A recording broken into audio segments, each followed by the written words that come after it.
On May 2nd, 2011 at 2 a.m., a U.S. Navy SEAL team entered Osama bin Laden's compound and killed him. Within just 2 hours, the SEALs transported his body to the middle of the Arabian Sea, placed it inside a weighted container, and committed it to the deep. The 17th of 52 siblings, Osama bin Laden was in fact the son of a devout Saudi Arabian millionaire father. Yet, instead of handing his remains over to anyone, the United States took Osama's body far away from human civilization and buried it thousands of feet beneath the ocean's surface. The question now arises, why did they choose to bury the body at sea? In reality, there are several reasons behind this decision. Osama bin Laden had been banned from his native Saudi Arabia. Consequently, there was no designated place there for his remains. However, this raises a further question.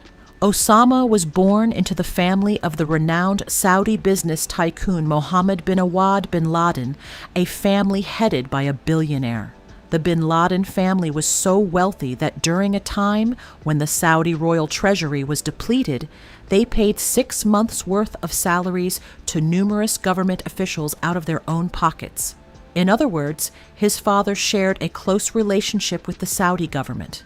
So, despite such strong ties, why was Osama ultimately banned? The underlying reason lies in the events of 1990, when Saddam Hussein, driven by a lust for oil, invaded Kuwait and began expanding his dominion toward other oil-rich nations in the Gulf region. Following Kuwait, Saddam's next target was Saudi Arabia, itself an oil-rich nation. Consequently, in an effort to defend his homeland, specifically the holy cities of Mecca and Medina, Osama sent a letter to the Saudi king requesting permission to mobilize his own fighters to combat Saddam. This leads to the next question. How did bin Laden acquire these fighters? While studying public administration at King Abdulaziz University in Jeddah, Osama had established connections with members of an activist organization known as the Muslim Brotherhood. According to his mother, it was these individuals who brainwashed Osama and transformed him into a hardline Muslim extremist. It was at this very juncture that the USA invaded Afghanistan. Since Afghanistan is a Muslim nation, the intensity of its religious extremism deepened further. He would secretly travel to Afghanistan to provide aid to the local Muslim population. Leveraging his existing connections, he established ties with various extremist groups operating within Afghanistan. Collaborating with these extremists, he began recruiting volunteer fighters from his own country, Saudi Arabia, to join their ranks. However, the actual training of these recruits was conducted by a separate organization. Osama merely provided the financial backing, as he was a billionaire himself. When Osama sought permission to fight against Saddam Hussein, the Saudi king informed him that they had already joined forces with the United States to address the situation. The presence of the U.S. military in Saudi Arabia deeply incensed bin Laden. He adamantly opposed any form of Western influence taking root in Saudi Arabia, insisting that his homeland should be governed solely by the sacred principles of Islam. It was from this point onward that Osama began to view the United States as an adversary. He began openly criticizing any and all agreements forged between Saudi Arabia and the United States. Consequently, the Saudi authorities grew increasingly concerned about him. Bin Laden secretly established a training camp in Sudan as well.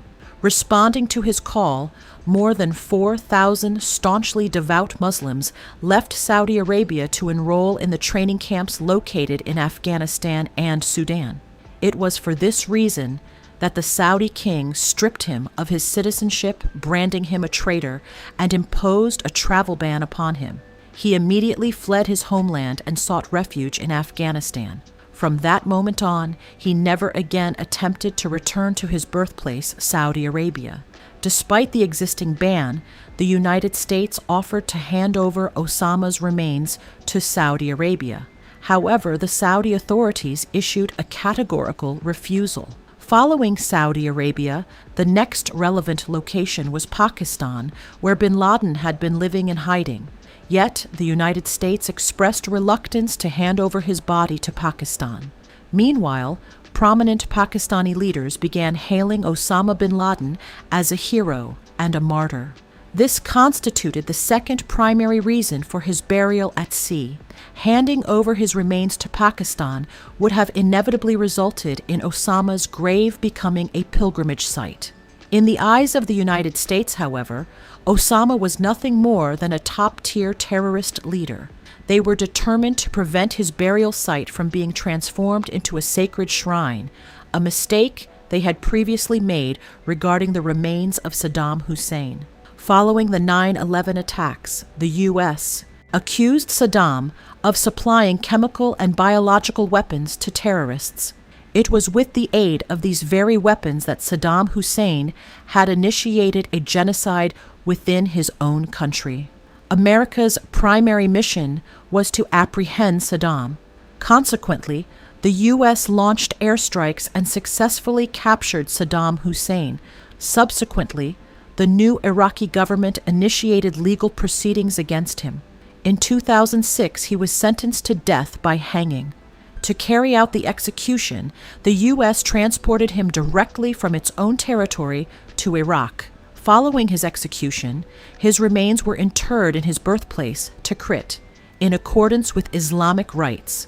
However, at that time, a 4-day curfew was in effect in Tikrit. Nevertheless, hundreds of thousands of people took to the streets to support him and launch protests. And from that moment on, Saddam Hussein's burial site transformed into a pilgrimage destination for devout Iraqi Muslims. It was not just Saddam Hussein. Stalin, too, was the absolute autocratic ruler of the Soviet Union. During his 30-year reign, he was responsible for the deaths of approximately 9 million people. Yet, when he passed away in 1953, hundreds of thousands of people gathered to attend his funeral rites. Tears streamed from the eyes of the multitude. Moreover, in their desperate attempt to catch a final glimpse of him, more than 1,000 people were trampled to death. Accorded the status of a great national leader, he was interred in a transparent coffin placed right alongside Lenin. However, in 1961, his remains were removed from Lenin's mausoleum.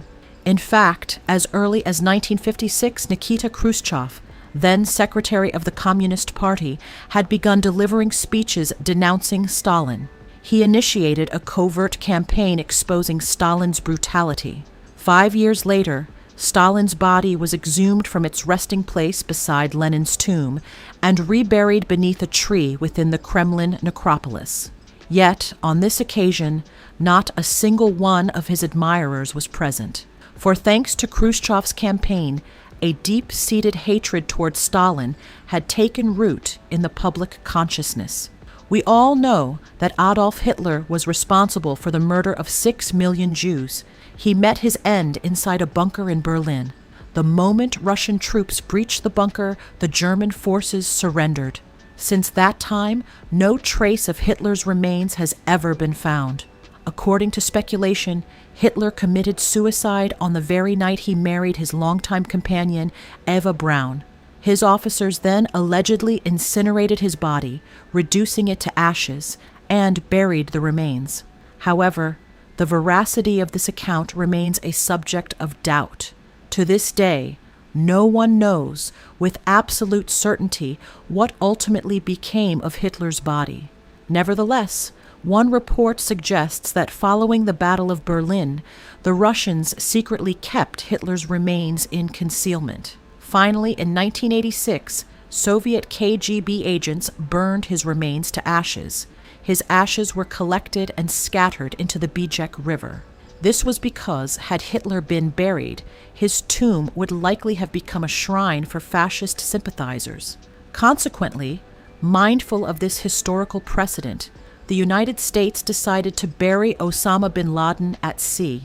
However, the question now arises, why was Laden's body not cremated? Had it been, not a single trace of him would have remained. In reality, Cremation is strictly forbidden in Islam, and Osama bin Laden was a devout Muslim. Although he was America's arch-enemy, the plan to cremate him was ultimately abandoned out of respect for his religious beliefs. Furthermore, cremating him might have incited his supporters, potentially provoking them to plot further acts of retaliation. For these reasons, burial at sea was deemed the best option available to them. According to Islamic rites, there are 4 main steps involved in burying the deceased. First, washing the body. Second, wrapping it in a white shroud. Third, performing the funeral prayer, janazah. And fourth, the actual burial. Additionally, the head of the deceased must be positioned to face Mecca. However, if a Muslim dies while traveling at sea and it is impossible to transport the body to land within 24 hours, burial at sea is permissible, provided the first 3 steps mentioned above are observed. Adhering to these Islamic protocols, the United States transported Osama's body from Abbottabad to Afghanistan for DNA-based identity verification. From Afghanistan, the body was then taken directly to the deck of the U.S. aircraft carrier, the USS Carl Vinson. His identity was verified once again. In accordance with Islamic customs, his body was first washed and then wrapped in white cloth. Subsequently, an American military officer performed the funeral prayer for Osama, with a translator providing an Arabic interpretation. Finally, his body was placed inside a weighted container, secured with chains, and lowered into the depths of the ocean. Thus, Osama's body vanished forever from the eyes of the world. However, according to the Grand Mufti of Dubai, Mohammed al-Kubaisi, burial at sea is permissible only under extraordinary circumstances. According to him, by burying Osama bin Laden at sea, the United States merely subjected Muslims to an indirect form of humiliation, nothing more.